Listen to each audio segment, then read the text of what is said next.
over 31 years in the emergency services field, the majority of that time with the Ohio State Highway Patrol. He was named the Director of Homeland Security in September of 2011. Please welcome Richard Barron.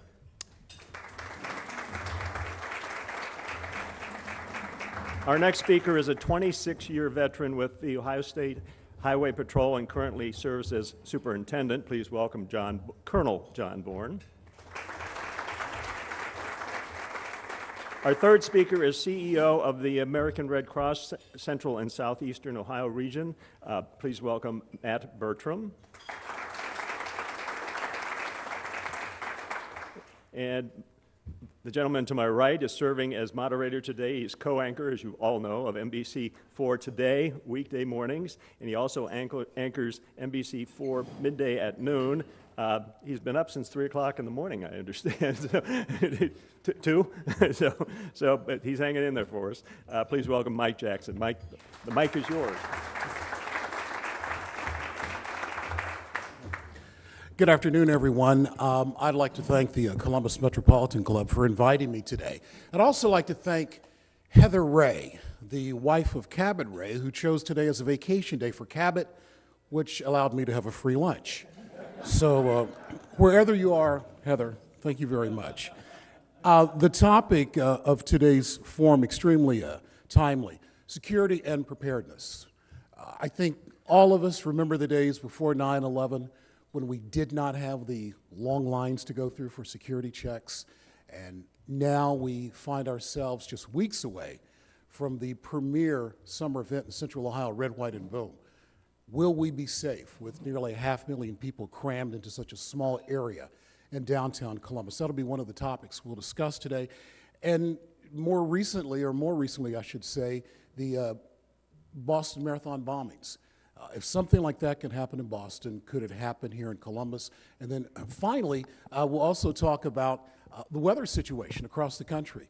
And we know how important so many emergency services are when we do have disasters. You can't help but feel for the folks who are in Moore, Oklahoma. And I guarantee you a topic right now across newsrooms this afternoon is the impending weather that we are expected to have later tonight or early tomorrow, which also brings up the role of the news media. How responsible are the news media when these events occur? Do they shout from the rooftop, the sky is falling, or do they actually prepare you for what could be a disastrous situation? Of course, later, we'll open this up for discussions to our audience. But first, we'll have each panelist say a little something about themselves and also address the issue of security and preparedness.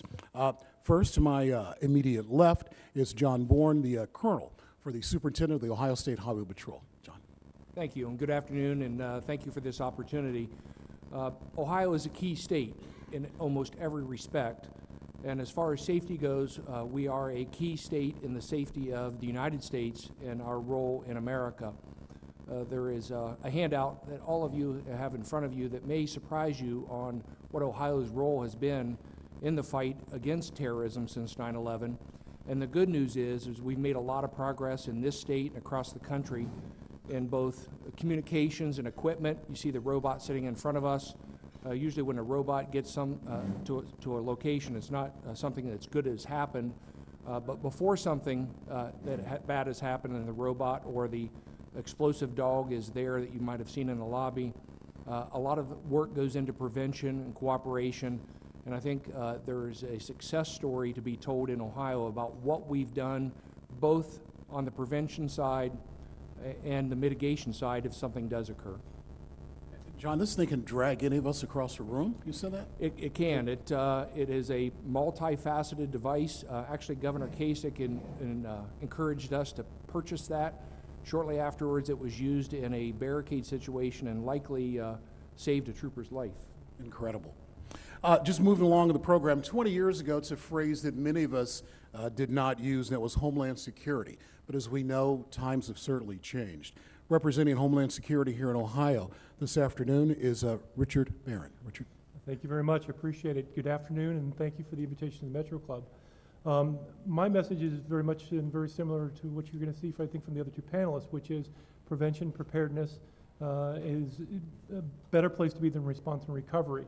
It's where we seek to be from a Homeland Security perspective by providing information and intelligence out to local law enforcement, state law enforcement, to mitigate a threat before it becomes a reality, and that's where we want to be. And certainly Red, White, and Boom is on our thought process, and we're already engaged and have been engaged in a long period of time in discussions on looking out on the horizon to say, is there anything that we need to be concerned about, and if there is, what is that, and how do we mitigate it before it becomes an issue?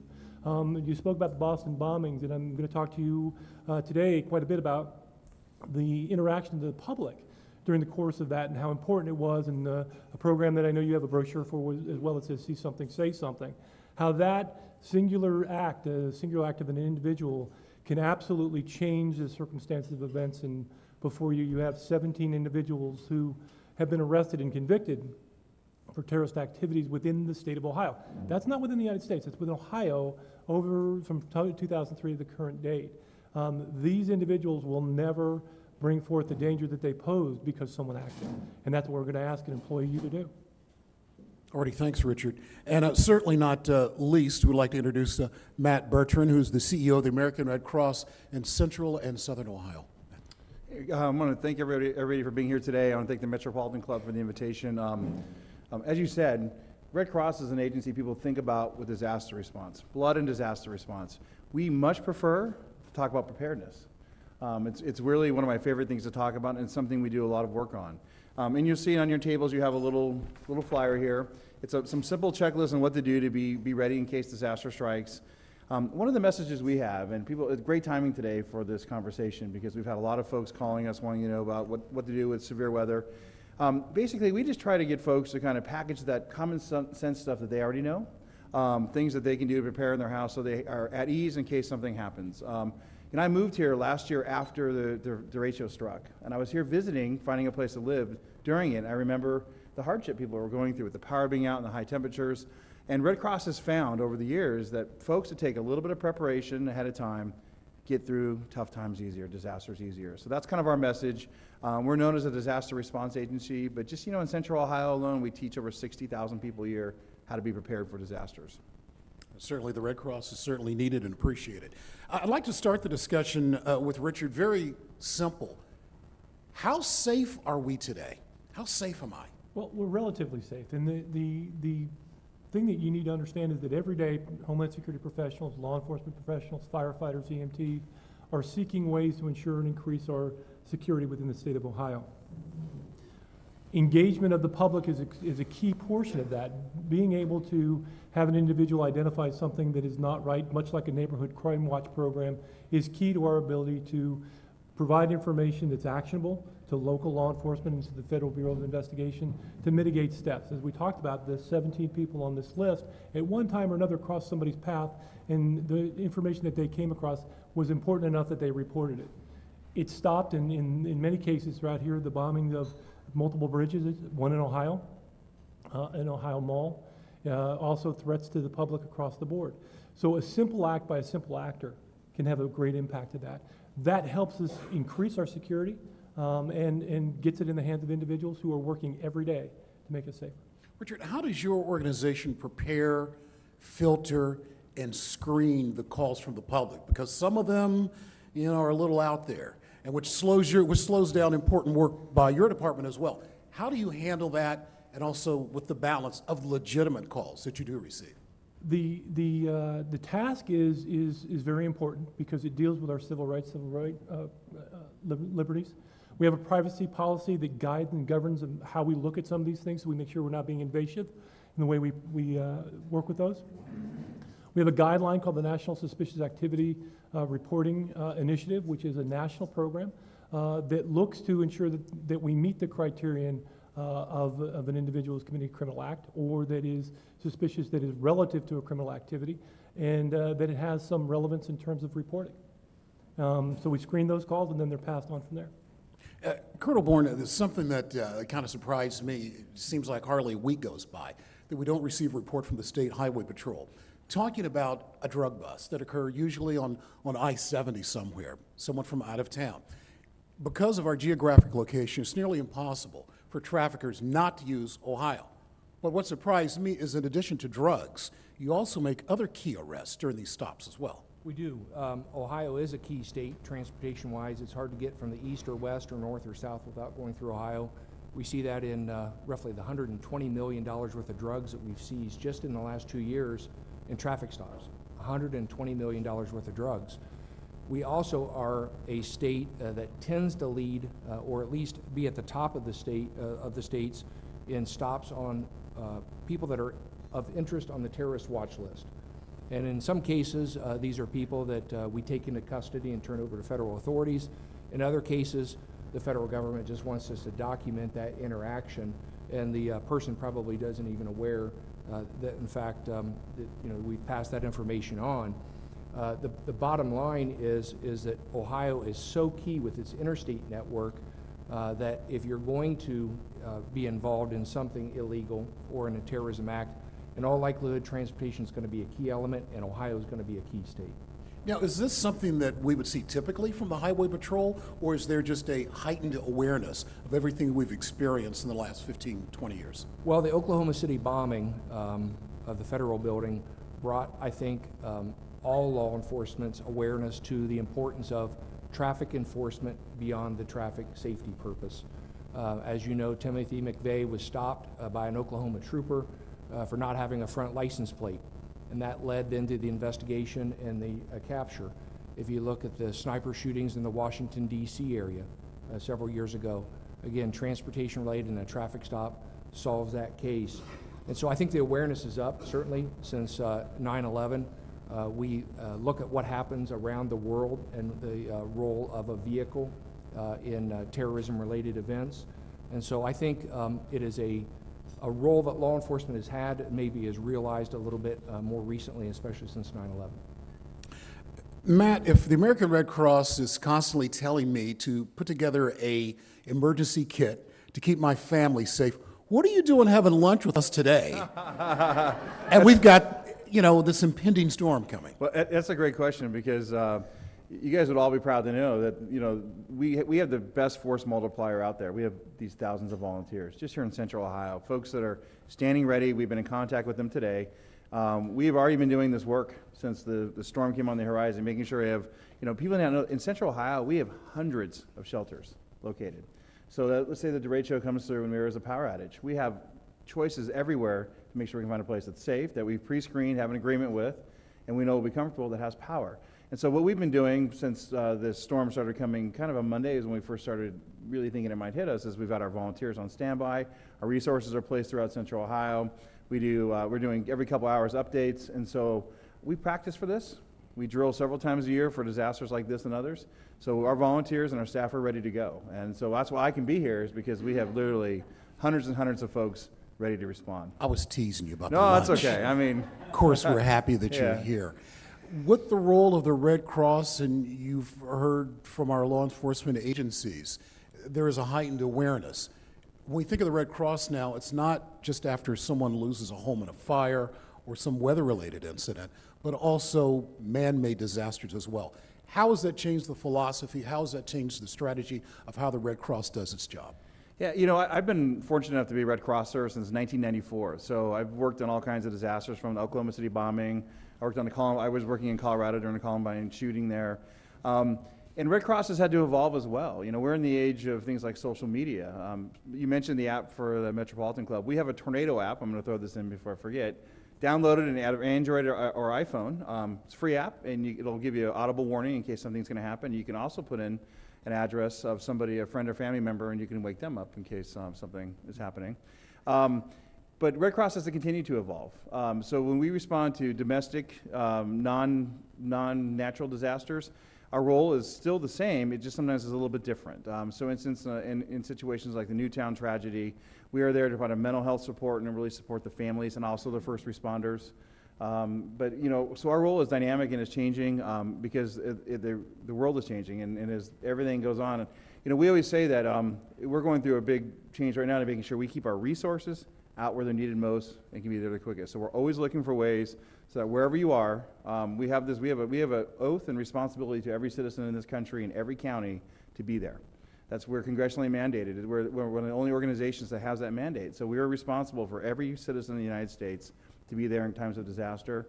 And for us, that means we constantly have to evolve to make sure we can be there quicker, faster, and continue to get better at it. Richard, has Homeland Security also evolved over the last 10 or 15 years?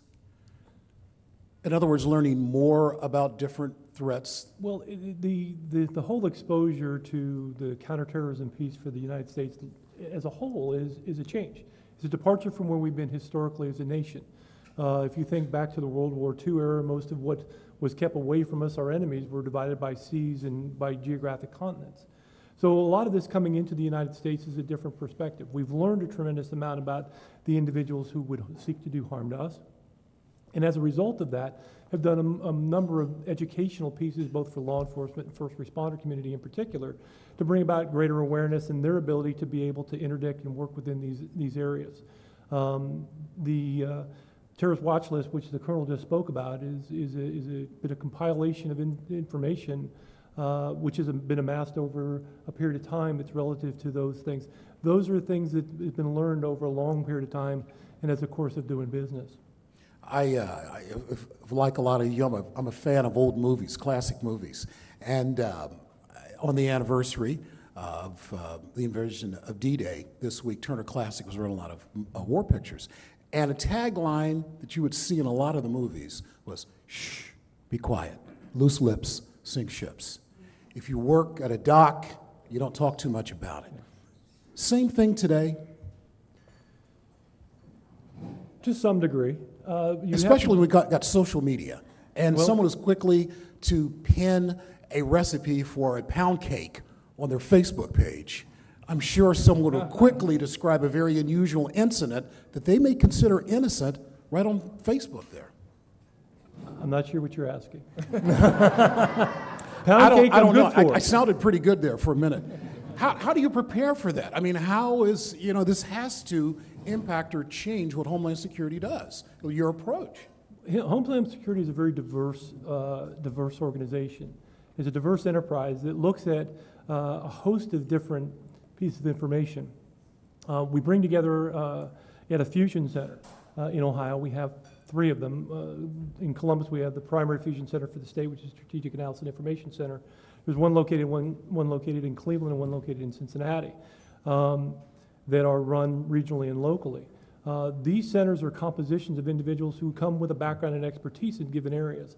For instance, we have individuals from the Department of Agriculture that work there, the Department of Health, law enforcement personnel, fire personnel, a cadre of individuals that come with a cadre of skills with them.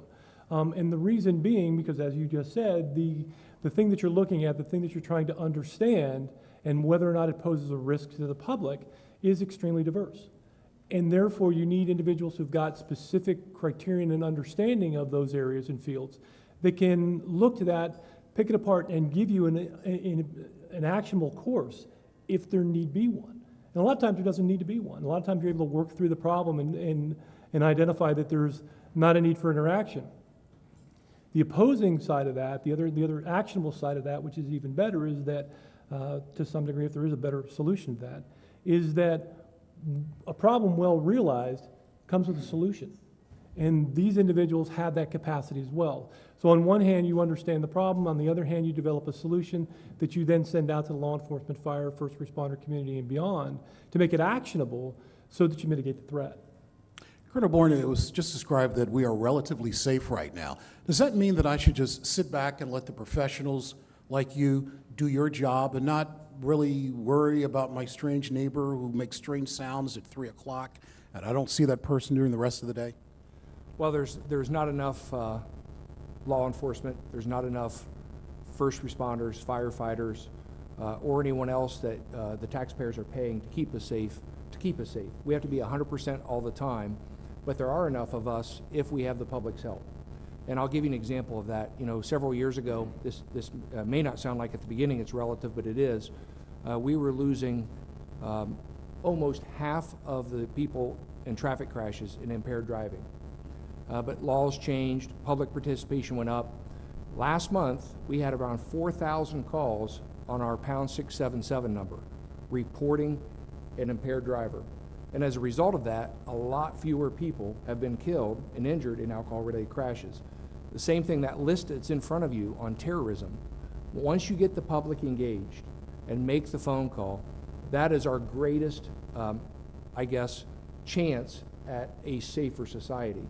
And for us, we have a lot of mechanisms in place. We share information, we share resources. There's a law enforcement database called the Law Enforcement Response Plan, so we know where that robot is in Ohio. We know where the other tactical teams are, the bomb dog that you saw out there. But the bottom line is that we need those tips. Rick could probably speak better to it than I can, but as we all saw play out on our TVs, that tragedy in Boston was mitigated because of the public. Someone saw something that was unusual and they made a phone call. And certainly we can second guess where we could have maybe prevented the event from happening, but we know, all of us know, it could have been worse. And so we are relatively safe. I don't think anyone, including someone in my position, would tell you that we're going to stop every bad thing from happening. But we can stop a lot, and we can make a big difference in people's lives. And that really is what I think is a key message, is that we have the ability collectively to contribute to a safer Ohio. Richard, would you like to comment on that? I sure would. The Colonel's very right. An aware and alert public is a very good means of prevention across the board. And that's why we promote the See Something, Say Something campaign. It's a national campaign promoted by DHS. But in Ohio, some of the things that we've done, the Colonel talked about traffic crashes, to streamline processes to make it more effective. The first line of defense is obviously local law enforcement. And if you look at the banner, you look at the publications, you'll see that in an emergency we direct you to 911 or pound 677 or OHS 877 OHS Intel. We created a centralized number. When I first came in 2011, there were 3 separate numbers.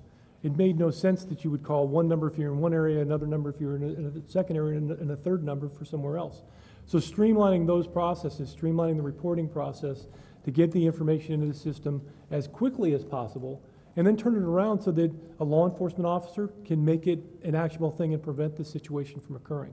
And again, we very heavily favor and target the prevention piece because that's where we're our strongest. And it's okay if you made a mistake. Law enforcement will straighten that out, right? Law enforcement, if the public reports it, the reason we use law enforcement and we just don't second guess this is law enforcement are trained professionals that are specifically trained to deal and understand the information they've been provided. They go out and they do a cursory review of the information and determine whether or not it should be actionable, whether or not the information we've been given is correct and true. Matt, whenever there's a story, it could be a natural disaster and the Red Cross is involved, I always hear a huge dollar figure is thrown out. I'm thinking, wait a minute, does that mean this storm was powerful, more powerful than the storm a year ago, or is just the cost of plywood has gone up? Please help me with that. Well, you know, the figure, you always hear 2 numbers. Red Cross will always come out with a number that we have for our disaster relief efforts. And there's also the national number, like Hurricane Sandy was billions and billions of dollars. For the Red Cross, our response is going to be around $300 million. So there's 2 different numbers. We do, right after the tornado struck in Oklahoma City area, we right away do a damage assessment so we can figure out from us an estimate of how much it's going to cost us, and more importantly, so we can do a really quick estimate on how many volunteers and folks we're going to need to get there right away to provide relief. So there's always two numbers. There's a number that is, the number that relates to the entire damage, and then there's a number that relates to the Red Cross. And sometimes they get tied together, but our figure is usually substantially lower because ours is the cost for us to do our relief work for those families. After a dramatic news event that, say, involves the Highway Patrol, I know that Colonel Bourne, he'll review the situation later. Do you do the same thing with your agency? Absolutely. One of the key things we do is we have after action reports, and we call them debriefs or hot washes is what we call them. It's a pretty familiar term. We bring everybody together in a room, and we talk about the incident, our response, and lessons learned. We even do that when we do a lot of our training exercises, whether we're tied into an agency training with them or doing something ourselves. We meet together after, talk through, because the only way we learn is pushing ourselves through there. We learn every single time when we do these places we can get better, and our goal is to ultimately get better. One of the things, too, we talked about, you had mentioned social media earlier. That's a key part of our disaster response now, and the media is really an important partner when it comes to disasters, getting people out of their homes, getting people evacuated, knowing where to go, where to access Red Cross support. But also, I'll use the example in the tornado. With our tornado app, we actually alert folks and they can let us know that they've been in that tornado, and we have a safe and well function on our redcross.org where people register. We can connect people from all over the country to their loved ones that have been in a disaster. When phone lines are down and they can't get through, we connect them electronically. We also, in the case of like Hurricane Sandy, we can actually tailor where we send our vehicles. Massive operation. People would tweet us, where I'm at this block, we need food, and we have a digital doc, Digital Disaster Operations Center in Washington, D.C., where they monitor social media, and it's a key communication tool for us so we know where to put our resources in these mass disasters as well. Colonel Bourne, don't spare the rod. How responsible do you feel the news media is generally when it comes to reporting an event, whether it's following a disaster or there's a developing story, there's something that's happening right now? How responsible is the media? And spare the rod, it's okay. We rode together today, but that has nothing to do with it. We love the media. Next question. Well, actually, journalism and the media have so dramatically changed. It literally is instantaneous. And so that has forced us within law enforcement to change and adapt. So it is my position, and I think a lot of other agency heads share this, is if there's misinformation that's out there, we need to get very quickly on that and correct it. Because information is traveling so rapidly, I think we owe it, and it's a responsibility for us not only to ask the public's participation in law enforcement, but when something happens, to make sure that we inform the public. We're a part of the public we serve. So if something's happened near my home, I want to know about it, whether I'm working or not. That sounds like a tornado alarm. Yeah. I mean, I recognize that sound. Yeah. Thank you.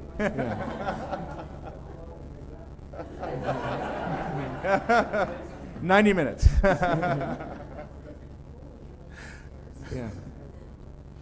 Kurt, can you give us an example of something that may have happened either locally or nationally where the media was out of bounds?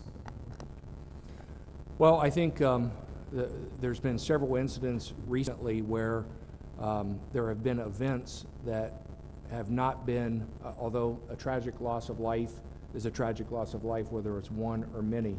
But that seems to be where the media seems to be falling a little short when it comes to early reporting of preliminary information, reporting larger numbers of casualties, larger numbers of shooters, if it's an active shooter situation, or if we have victims that may be trapped. When you hear reports, that drives law enforcement and public safety responders to move differently. And if we're, for example, responding to an active shooter, let's say in this building, and we think that there's one shooter and we have a good description, but then our PIO reports that the media is reporting, not Channel 4, but another one. Of course not, never. Is reporting there's multiple shooters. Of course, we enter every building like that, but that changes our behavior of how we react. So I think the instantaneous nature of technology really is more of a function of that than the people. But I think that's where law enforcement needs to get out in front and try to correct that information with fact. Follow up, and Richard, I'd like for you to respond to this as well. Does it reach a point where, although the media may be reporting something that's accurate, perhaps the timing is not good because it's an active situation? Let's say there is a hostage situation in this building. Concern that the person has access to media, whether it's with an iPhone or a television. So I'm out there reporting the positions of the snipers, and this guy is watching my report. He's gaining information. Does that ever occur? Well, I'm sure that it does occur, and it occurs too often. Is it just the effort of the news media to get it on quickly that's the biggest hindrance for that? Or is it a situation where the PIO or you would say, hey, we're throwing a blanket over this right now? You know, early on, I think that's a challenge. If you have enough physical security or response, I think you can limit that or prevent that. I will tell you, it's been my experience from the Lucasville prison riot forward that media organizations as a whole are very responsible and responsive. If we ask them to hold off airing something or talking about it, they do. Unfortunately, many of that many of those reports now are coming from people's iPhones. We have 60, 100 people in here, and everyone in here is a reporter that has the ability to put it up and put it on Twitter or some other social media. So for us, as a law enforcement organization, making sure that we secure the scene and limit access to that scene is probably a key, not only on the information control, but also on the mitigation of the incident.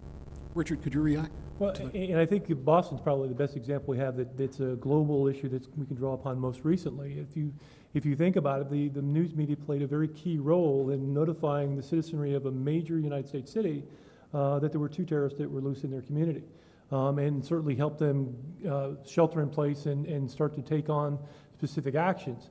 Those reports drove, had a great deal, I'm sure, to do with the 2 reports, both of the individual that was the driver of the Mercedes and then later the owner of the boat, who actually called in and turned somebody in. So I think from those perspectives, that's very important. And as the Colonel just talked about, effectively, if you take a look at the last 2 shots from those, that particular matter, one was where the Mercedes was actually stopped, the media was at a good distance and was in a position where they could get their shots but not interfere. And then when Tamerlan was actually pulled out of the boat, they were a good distance away, 1 for their safety, but 2 also to provide for law enforcement operations.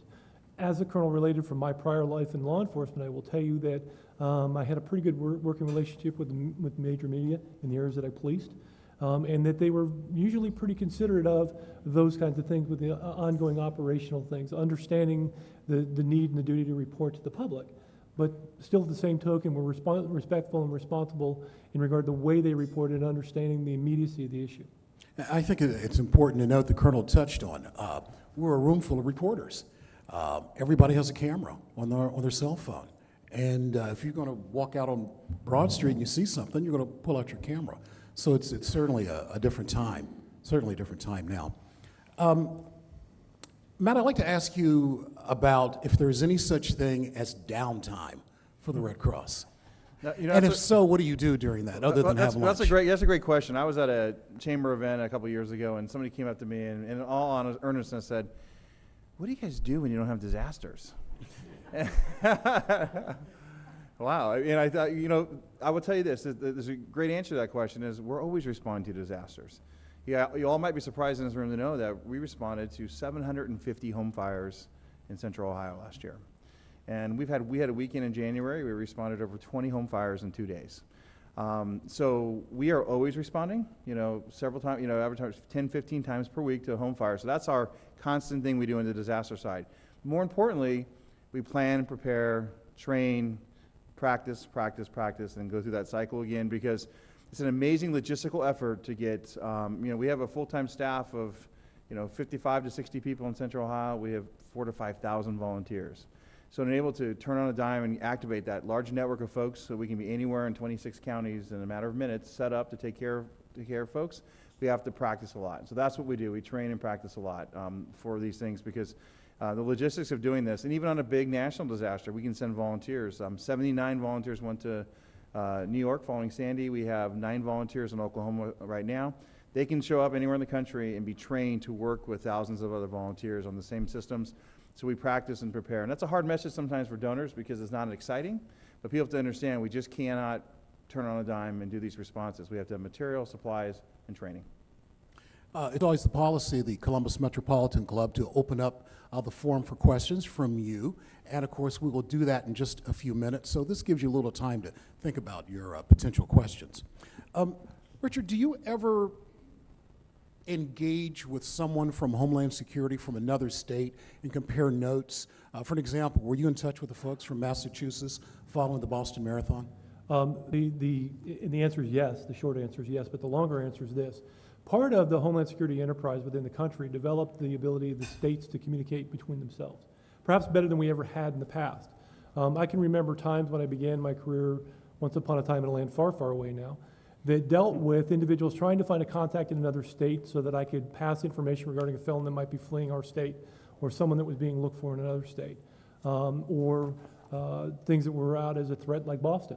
When these things now occur, these major incidents, we all go to national web services that are opened up for fusion centers that allows us to communicate that information. So When we're looking at the information from the media, we can determine whether or not it is correct or whether it's not so correct, and be able to judge and validate the information as timely as possible. But also, the ability to interact from state to state has been extremely important. The Colonel talked about narcotics trafficking and how those things are coming and affecting the state of Ohio and how they're interdicting them. Those drugs are bound for places elsewhere outside of Ohio in many cases. Being able to work through those is very important. We communicate threats that we see, threats that we begin to look at from a time basis. I will relate the incident on Boston that we looked at as Tamerlan was not yet found and they were shutting down their search operations. We had passed the 11th hour mark. It is 12 hours from Ohio to Boston, Massachusetts. And therefore, we began to turn our attention to our eastern border to say, do we need to start to employ the Highway Patrol and other individuals to start to put individuals out in the street to begin to look for information or the individual and exactly what were they looking for, trying to get our best information so that we targeted our personnel the best way we possibly could. I was so riveted to the coverage in Boston. I didn't think of that as a story idea. We should have been at the borders there. I'll keep that in mind next time. Thank you. My executive producer is here. She heard all that. Colonel, explain how not only this robot, does it have a name? Does it go Jack. Jack. Explain how Trooper Jack not only enables or helps with the safety of troopers, but also how it can help in maybe ways that you didn't think of before. Yeah, it really is an amazing piece of technology and how it's changed law enforcement, especially response to a critical incident when something does happen. First of all, it's got 6 cameras on it, multiple views, and so we send that into something that we want to take a look at inside, for example, a home. In the particular situation where he was shot, there was a man who was impaired and had fired shots and had barricaded himself in. That has the ability to enter a home even if it has to forcefully enter it. There are lights on it, and so it has the ability to communicate. We have a trooper that is operating it, and it can go upstairs, it can go up a 45-degree angle, it can go through water. Basically, anywhere a person could go, it could go. So the surveillance is first. Second, it does have some offensive capabilities to it, but it also has the ability, for example, to deploy mace or a taser. But it also has the capability to pull a body. So if someone were wounded and a hostage taker is still in the room, it can go in and actually grab onto the person and safely drag them from the danger. I could have used this while my daughters were dating. I can think of so many uses. Camera, it fires a taser.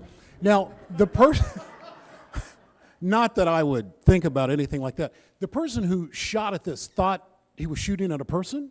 It did. It was dark. The lights on that device will absolutely blind you if you're in a dark room. And so with the trooper that was communicating with the person with the gun, he thought he was actually communicating with the trooper and fired a shot towards the lights, hit it, didn't really damage it at all. They put a Band-Aid on him and replaced the part. But it's a critical tool. The other tool that we had out here was our explosive canine. And we have 33 canines. We share those as all law enforcement shares of resources. Amazing, amazing animals. They're dual purpose, so they can not only protect the trooper, but sniff out explosives. If we had an explosive in this room, they would have already known that it was here. So the technology and tools available to us are really making our jobs much safer. And the important role that the dogs play. These dogs do not come cheap. They don't come cheap. Depending on what the dog is trained for, a little over $8,000, $9,000 to purchase a dog and get a dog that's trained. But for us, both in the drug interdiction world, human trafficking, unfortunately, Ohio is a key state. And you see an interrelationship between terrorism, drug interdiction, human trafficking, people that are doing things to harm others or to degrade the safety of Ohio or our country really don't know any boundaries or barriers. And so many times where we'll find a drug trafficker, we find a human trafficker, and we find someone who's connected to terrorism. Great. If I could follow up with just Sure. a list on that. The Colonel talks about the resources the patrol has and the resources that other agencies have. He's briefly talked about the law enforcement response plan earlier. Homeland Security is got a software piece that we've put in place that allows for the calling up of these things in an emergency, not waiting for the emergency to happen. So we already know where these devices are at, and we can dispatch them with the support of the local police chief or the sheriff of the county or the colonel of the highway patrol. So from a preparedness standpoint, pointing my Red Cross counterpart is, when you're not in game day, when you're not having to deal with things that day, you're working on building resources that help you when you need them. And the law enforcement response plan is like one of those that helps get that robot where it needs to go. Makes sense. I'd like to open up for questions from our audience now. I'm going to get you started. I'm Jane Scott. Thank you so much. This has been amazing, and it's extremely impressive. My question is regarding the current controversy that's going on in the country. There's a balancing act between our civil liberties and how much information is too much information. You were expecting this question, probably. Frankly, I don't really... Frankly, I don't really care whether the NSA listens to me having a conversation with my husband about what we're having for dinner. So I guess I kind of look at it as a citizen. If you're being listened to, there's probably a reason or something that's happening.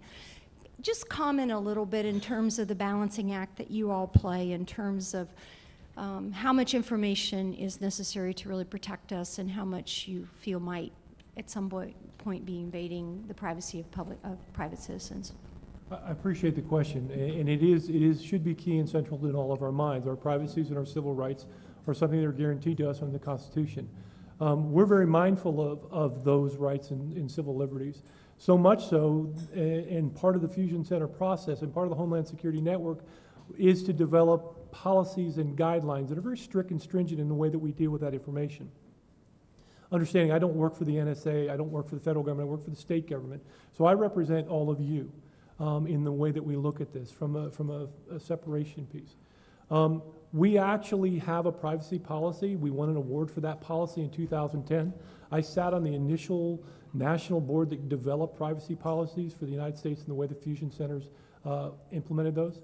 We have an attorney who is our privacy policy officer who overlooks and oversees some of the things that we're doing to ensure that we're in compliance with that document.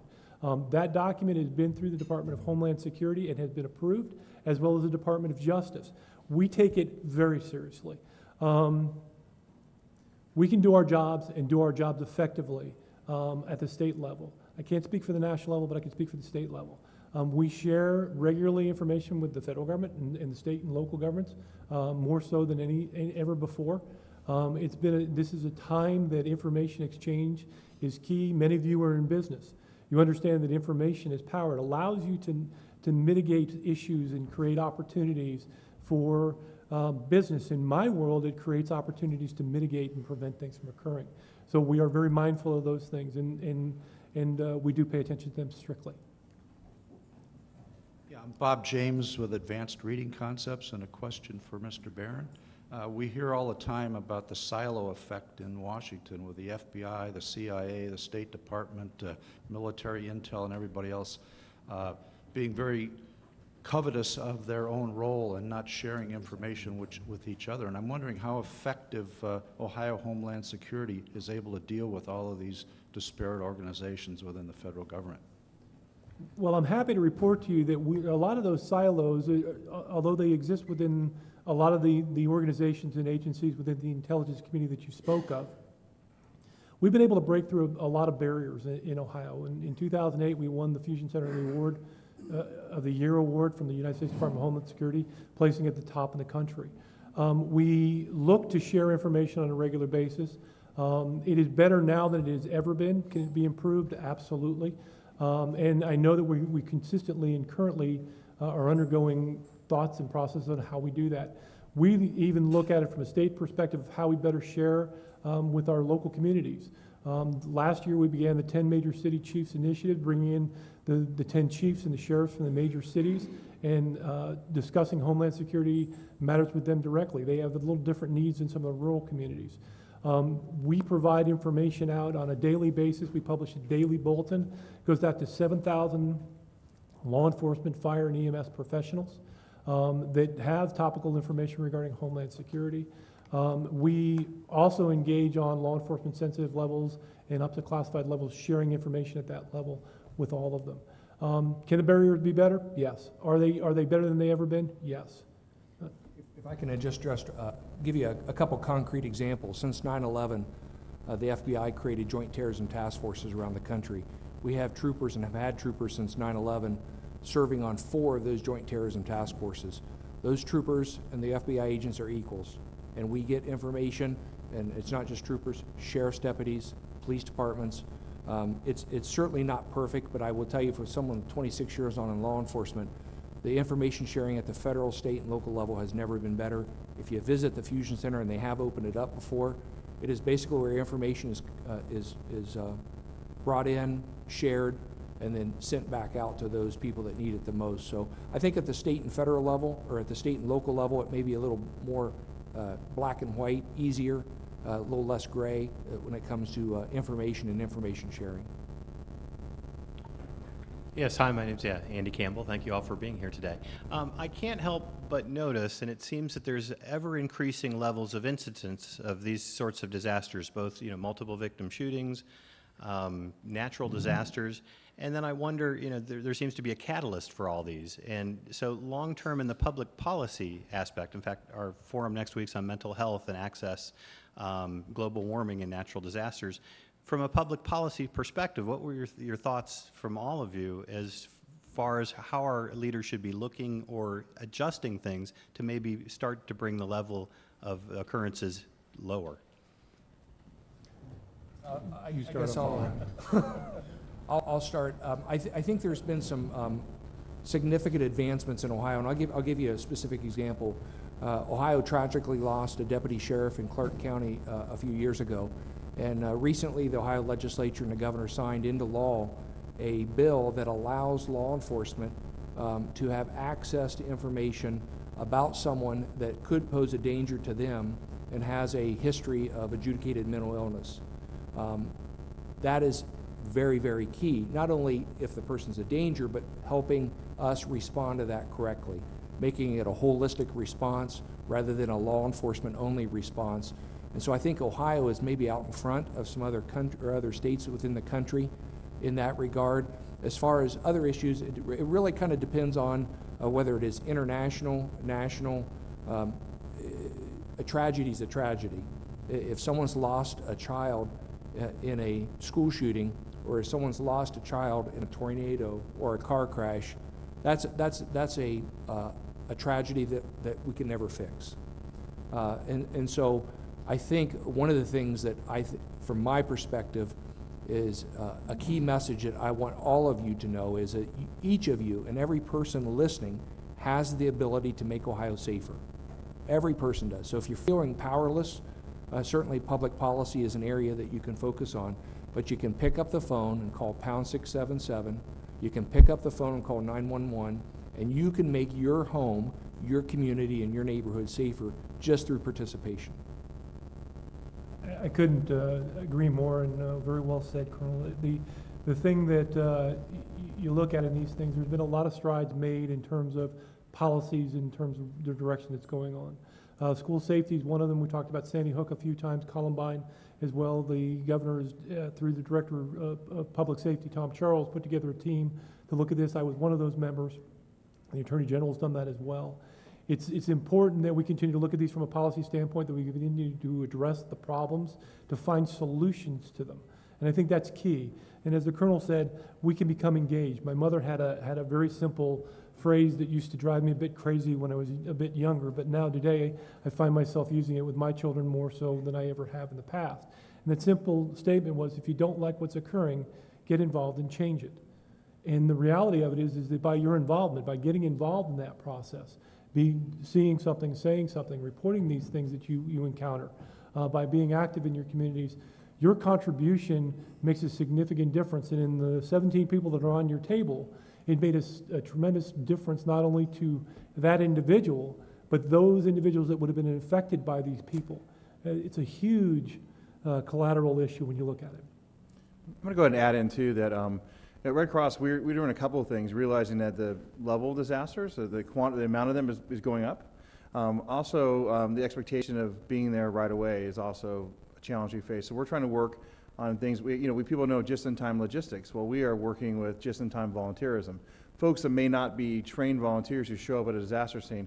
How can we actively engage that group of people in a way so we can provide that just-in-time training they need, so maybe they can help us with a shelter or mass care to help us be quicker and leaner and faster to respond.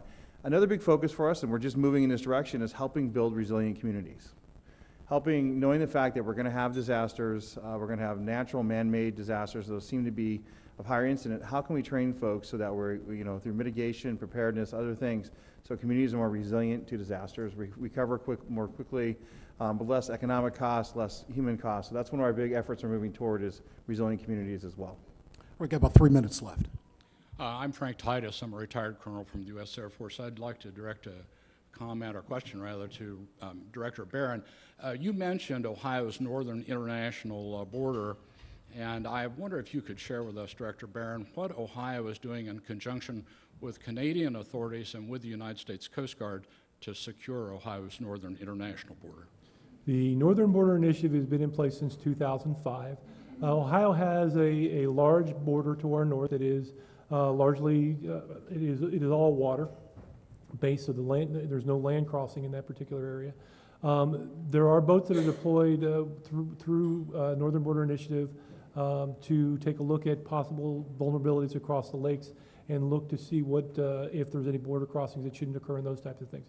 We do meet with the Coast Guard on a regular basis, but also in Ottawa County is the largest Customs and Border Patrol station in the northern part of the United States. It's CPP Sandusky. And we do meet with them on a regular basis. Corey Bammer is the head of that particular unit. We discuss with them what needs to be done. We share information back and forth on those issues. We do work with the Canadian authorities through channels, mostly through RCMP, in that particular regard, and through USDHS, the Department of State, to be able to communicate with those. And I know the Colonel's got a relationship with the Canadian authorities, direct relationship as well. We have a partnership with the Ontario Provincial Police. Director and I were actually out recently on Lake Erie, and so I think there's quite a bit of work that's been done on Lake Erie, and I would encourage everyone to go visit Lake Erie this summer. Gentlemen, thank you. I'm confident that everybody in the room feels a little more secure, having heard the expertise you all bring to your responsibilities.